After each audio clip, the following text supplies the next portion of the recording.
Welcome to Sports Insider on cleveland.com. I'm Dan Labbe, he's Chris Fedor, and we will talk all things Browns and Cavaliers today on the show. Mary Kay Cabot will join us. Joe Vardon will also join us.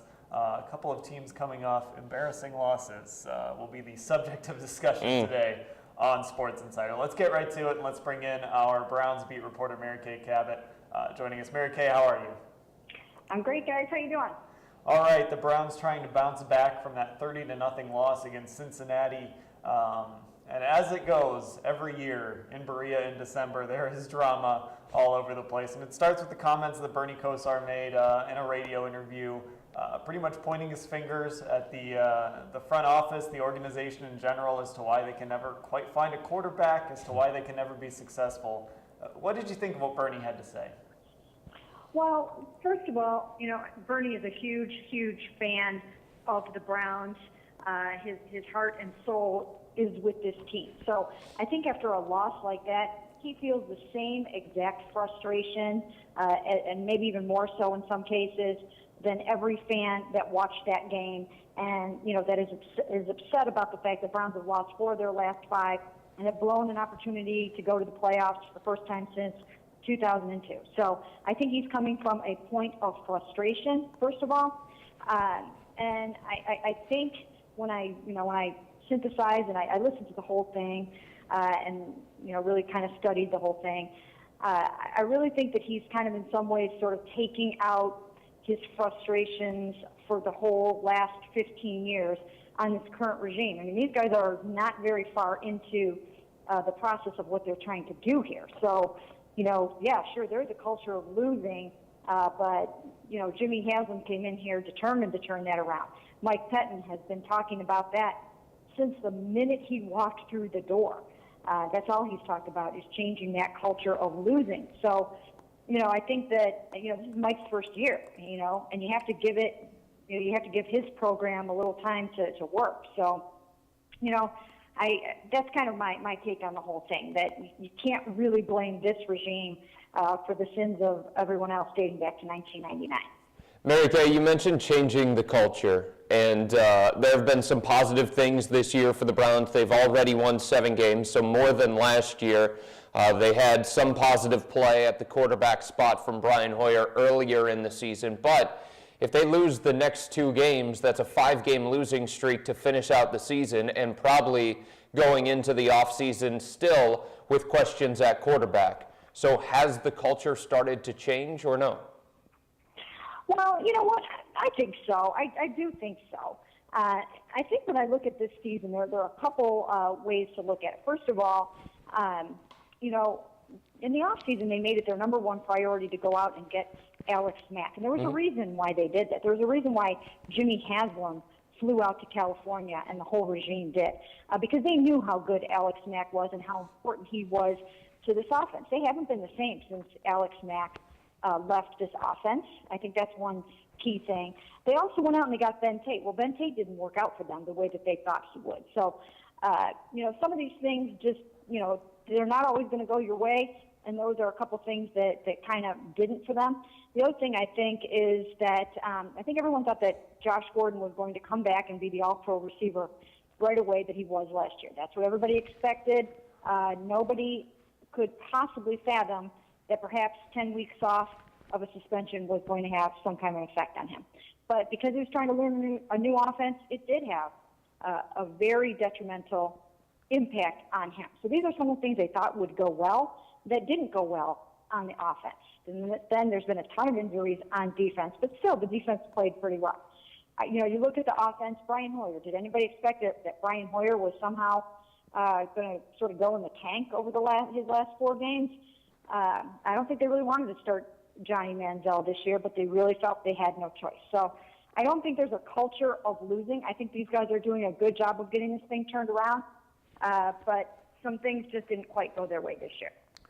Mary Kay, of course, coming off the start by Johnny-Manziel, a lot of things swirling around, a lot of media members kind of wanting to pound their chests and say, I told you so about Manziel. Then you have the handshake story coming from Pam Oliver that Manziel has to kind of shut down.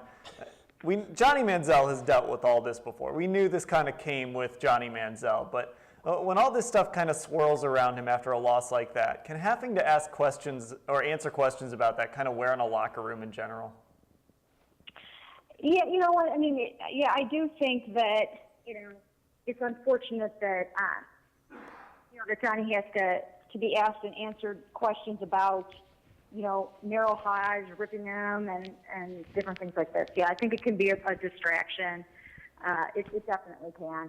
But you know what? It comes with the territory. There's nothing anybody can do about it. That's, today's media age. Everyone is everywhere, and it's just ratcheted up times 1,000 over what it was, some years ago. And it's Johnny Manziel. So when you're Johnny Manziel, you're going to have this kind of stuff. People are going to come from everywhere to have strong opinions on him, and it's just something that everyone is going to have to deal with. Mary Kay, was Johnny Manziel prepared for his first NFL start? No, probably not. Probably not as much as he needed to be. And I've been saying this since the day he was drafted. Johnny didn't and doesn't understand, maybe he does now, how hard you have to work at the position of quarterback. You can't really understand it until you get out there and realize what you don't know. And I think he thought that he was going to be ready for this opportunity, but he really wasn't. And I think now he knows the level of intensity that you have to have in your preparation and otherwise. And I think if he had to do it all over again, and he will probably never admit this, but I can see it. I think if he had to do it all over again, that he would have started from the day he was drafted, trying to figure out how to be an NFL quarterback, and he would not have let up, and he still wouldn't be letting up. He would be grinding and going full go at all times.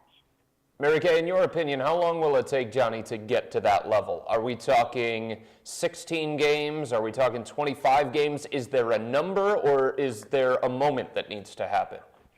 You know what? You can't put a number on it. They all get it at different times.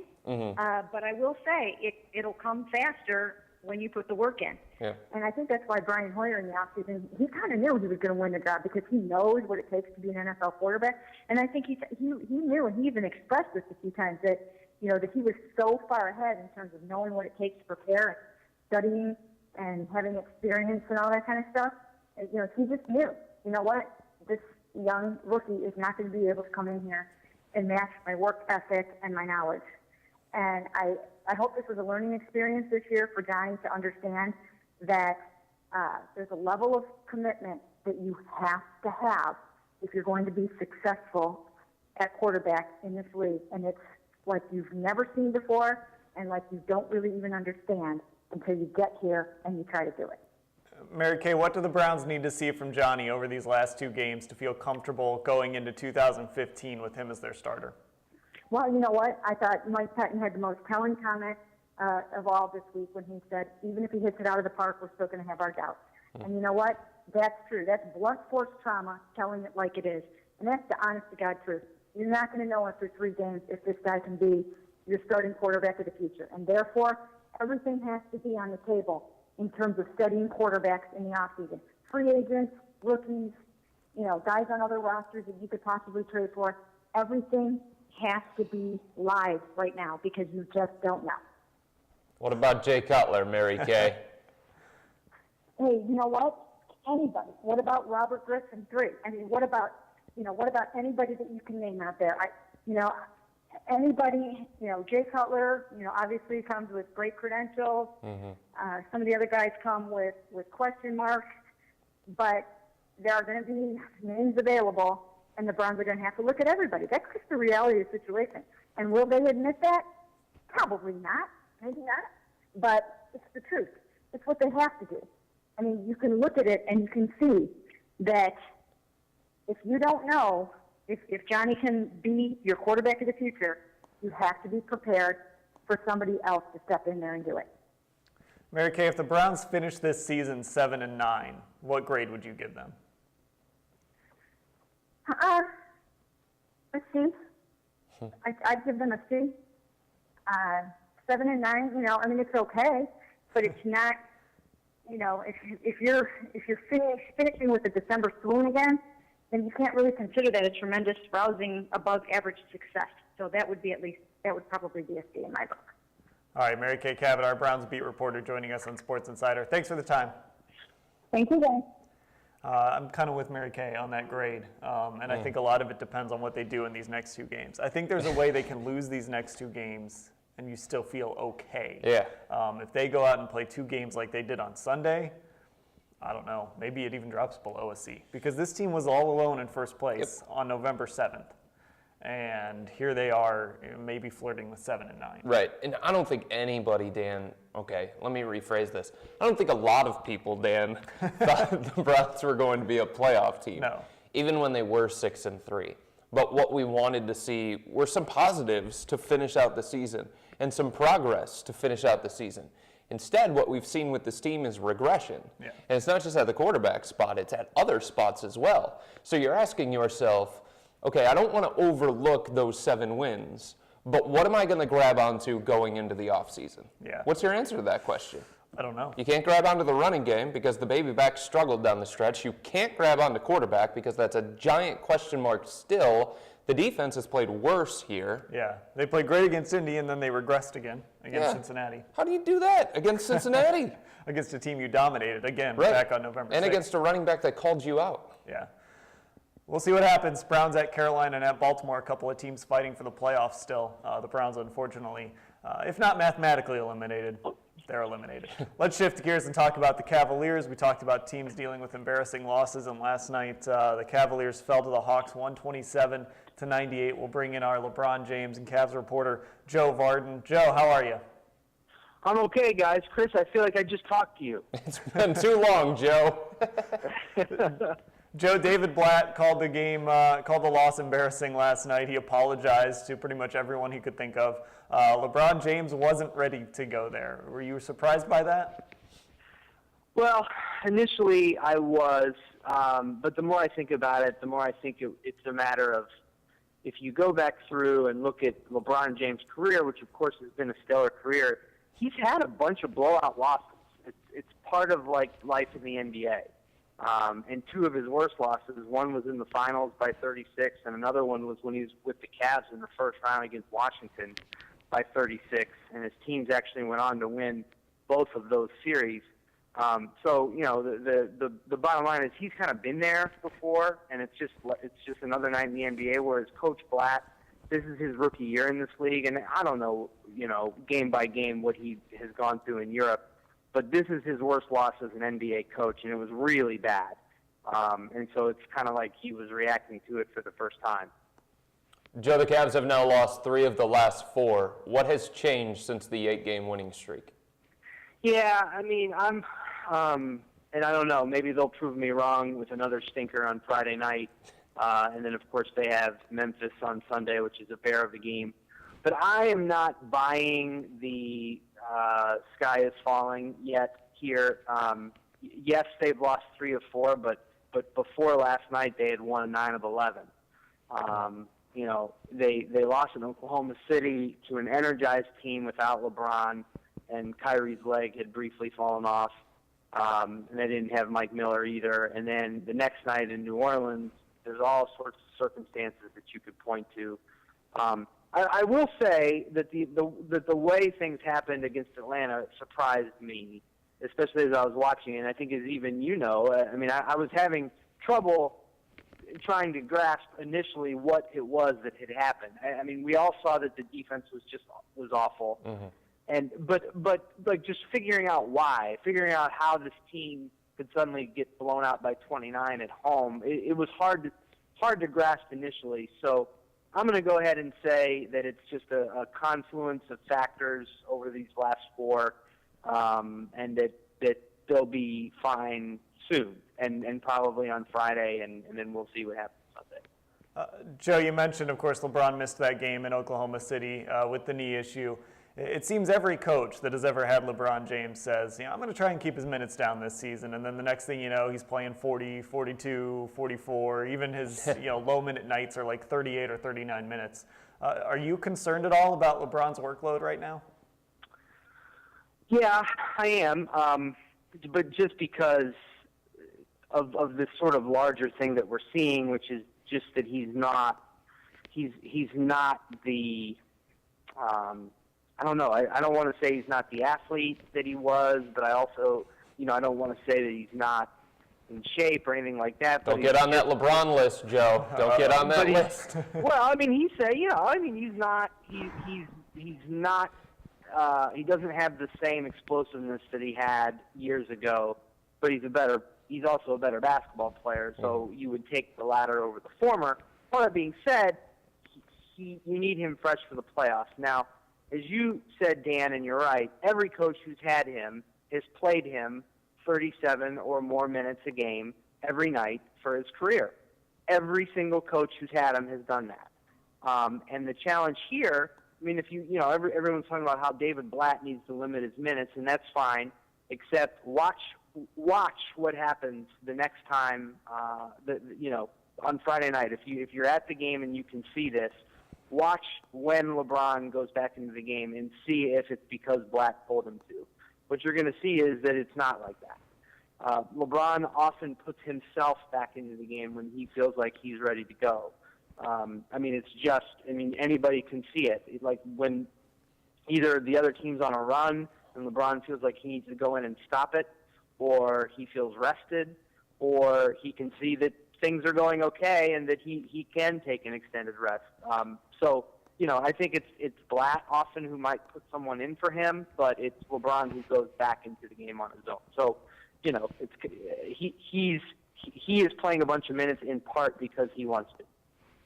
After the most lopsided loss of the season, Joe, Kyrie Irving, he went 4 of 9 in the game, scored 9 points, the second lowest total for him personally so far this season. He does an extra workout session, 45 minutes on the court, Quicken Loans Arena, and then he talked to all of us, said that it's not the first time that he's done it, and he just wanted to get some extra shots up. Your thoughts on Kyrie's extra session there? Well, I thought it was a bad look. And I thought, it's funny. When I got home from the arena, it was 1-something in the morning, and NBA, ESPN's NBA-centric show was on. And Brad Daugherty, former Cavalier great, was on there talking about the same thing and just wondering why then, why on the floor, why not just get away from the game, get away from the cameras, and either do it at practice or go upstairs where no one can see you. You never want to criticize a player for wanting to get better and to put in the extra work. Because we know, we could even talk about, Browns quarterbacks for a moment, that's not always the case. But it was bad timing. It was an odd look. And just like you guys, I think everybody's been kind of talking, the problem was defense. They didn't lose because Kyrie was 4 of 9 from the field. They lost because no one could guard anyone on the perimeter, and they had no chance inside in the third quarter. That's got nothing to do with Kyrie's jump shot. And so it just kind of compounded an awkward, weird, odd post-game atmosphere at Quicken Loans. So wait a minute. What do you want him to do? Defensive slides out there on the court instead of shooting? No, I think what I wanted him to do was,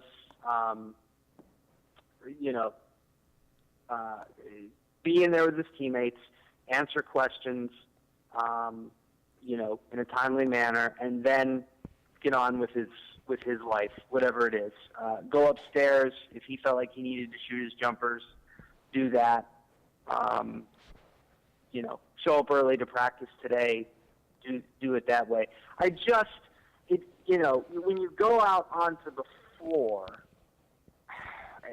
when you go out onto the floor and do it that way, then all of the things that have happened since he did it that way, you're inviting it. You're inviting this conversation that we are having. You are inviting the optics of, Kyrie on the floor working on his jump shot after a 29-point loss. And there were so many ways to avoid that.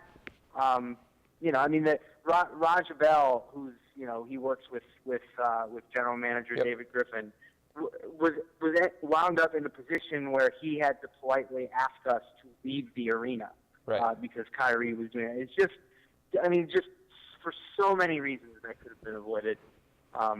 And again, I would prefer that the athletes put in the time put in extra time. Certainly, it's just the way it went down was awkward. All right, Joe Vardon joining us here on Sports Insider. Joe, thanks for the time. Oh, anytime. Thanks, guys. All right, Cavaliers, that loss. Man. That loss, that comment. You focus on the loss all you want to. That comment, I mean, come on. And look, Chris Haynes wrote about it today for cleveland.com, and I understand where he's coming from. I also understand where Joe's coming from. But this is a guy in Kyrie Irving that has shot 37% from the field in the last 7 games. He is shooting 14% from three-point range in the last 7 games. So if he wants to get some extra work in, not at Cleveland Clinic Courts, they don't play the games at Cleveland Clinic Courts. They play the games at the Q. You want to have the sight lines. You want to be in that arena. You want to see the ball go through that hoop, not the one upstairs. They're not playing the games upstairs, and they're not playing it at Cleveland Clinic Courts. I have absolutely no problem with Kyrie getting extra work in because I know they didn't lose because of him, but he's not playing to the level that he was playing at the beginning of the season, and that is affecting the Cavs offense in a negative way. And it is something that Kyrie did last year as well. He said it's so. Something that we saw them do a number of times last year where guys would go out and shoot on the floor after the game. That's their job. They're doing their job. And they've personally, I can't be critical of him for that either. Right, and they've got 3 more games coming up at home. 1 against Brooklyn, 1 against Memphis, 1 against Minnesota. So he knows that he's going to be at home. He wants to feel it there on that court. And who cares if that was on TV? And who cares if we had to wait 40 minutes for Kyrie? That's what you want from a basketball player, to be a gym rat, to put that extra work in. And it shows that Kyrie feels like there's a flaw in his game right now, or there's a level of his game that isn't at what he wants it to be, so he's going to try and address it. He's not the first person to do this. Kobe Bryant does it on game days, on that court. Chris Paul did it last year. I think it was during the playoffs. The Cavs did it on the road against Portland last year. I'm not going to sit here and be like, hey, man, work on your defensive slides. Here's the biggest issue when I look at this team. And why you've got to be happy that this team is in the East. I look at those top teams in the West. I don't see how the Cavs beat them right now. I look at Golden State. I was just talking to somebody last night while we were watching the game on TV. Golden State could score 150 points on this team if they wanted to. Defensively, we've seen improvements. We've seen Kyrie Irving get a little bit better defensively. We've seen Kevin Love show a little something defensively. But right now, I mean, you can see how teams go after them. That no one is scared of this team defensively. You start playing some of these teams in the West. Yep. That's a scary proposition. And Dan, last night against Atlanta, it wasn't just the 3-point barrage. It was the fact that after the 3-point barrage, then the Cavs got bludgeoned inside. Yeah, and then that's what you hate. I mean, you've got guards going to the rim completely untouched. Yep. And you're seeing guys, I mean, it looks like they're practicing out there. Yep. They're just wide open jumpers. Yep. It's scary, but again, it's December. Yeah. I mean, I know you hate to say this, but that's what the regular season in the NBA is for. The Cavs make the playoffs on talent alone. There's no doubt about that, especially in the East. The Cavs probably get home court advantage in the first round on talent alone. What they're going to spend the rest of this regular season doing is trying to get good enough defensively that if they get to the finals and they have to play in Oklahoma City or Golden State or Memphis or San Antonio or any of those teams out west, they're going to be able to play enough defense to win 4 out of 7. And Dan, you mentioned it. It's December, and there's a long way to go, and the Cavs are probably going to get better as they continue to learn how to play with each other.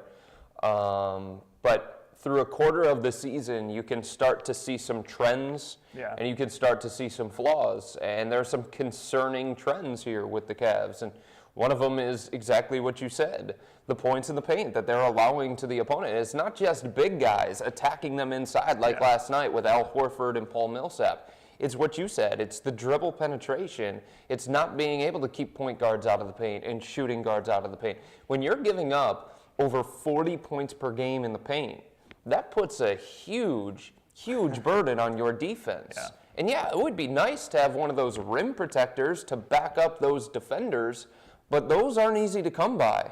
And you're not just going to go to the rim protector tree and pluck one of those bad boys. The Cavs aren't the only team that want one. Right. There's a lot of teams out there that see that need for a rim protector. That's exactly right. And another issue that I'm starting to see a quarter of the way through the season, they don't have a starting caliber shooting guard.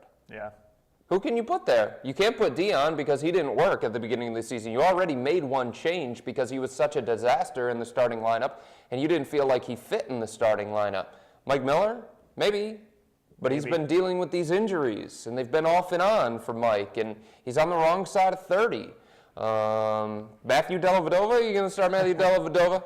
Shooting guard in the NBA? Then you got to slide Kyrie over. You're undersized. You already have problems defensively. So as much as they need a rim protector, and it's understandable, they do need one of those. They also need a starting shooting guard because I don't see one on the roster.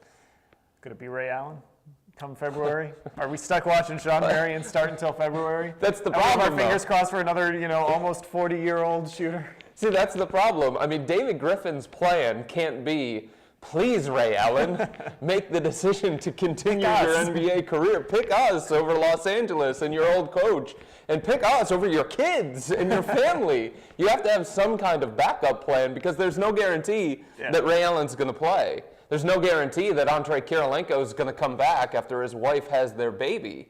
You can't bank on those things. You have to be proactive. You have to be aggressive. And credit David Griffin, he's been calling teams. According to reports, he's in on this Corey Brewer potential deal. So kudos to him, but if that doesn't get fixed, I'm with you, Dan. It's hard, and I'm the guy that picked them to win 70. I'm the guy that picked them to win the championship.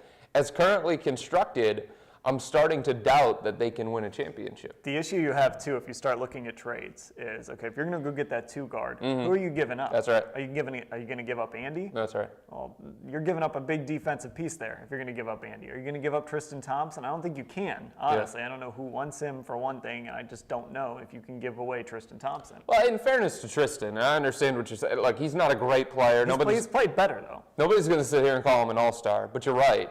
The 5 best lineups that the Cavs have run out there, statistically, have all included Tristan Thompson. Yeah. Every single one of them. And you need one of those 2 guys, and I guess the question is, we know what Andy brings to the table. Do you trust Tristan then to fill that role if you include an Anderson Varejao in a trade? Then the Cavs are going to try. I don't know if they can do it, but they're going to try and make a trade without breaking into their core. Yeah. They have their core in place. They know the guys that they feel like they want to have for the rest of the season and beyond. And they're going to try and make a move without breaking into that. So that means, in my opinion, I don't believe the Cavs view Dion Waiters as a core member of this basketball team. So to me, that means he's available, and then they're going to have to get sneaky when it comes to future draft picks. They've got that first-round pick from Memphis, but that thing is protected. Unlike the Cavs in the paint, that thing is protected. It's like 1 to 5 and 15 through 30 the next 2 years. Yeah. So they only get the pick if Memphis picks between 6 and 14. And then the 2 years after that, it's protected 1 through 5. And then finally, in 2019 or something like that, it's unprotected. It still has value because it's considered a first-round pick, but it might be more valuable for the Cavs to not use it themselves. Somebody going after LeBron-James Jr. can start looking at that pick maybe. All right, Let's go, Maximus. That'll do it for Sports Insider on cleveland.com. Thanks to Mary Kay Cabot and Joe Vardon for joining us today. For Chris Fedor, I'm Dan Labbe. Thanks for watching.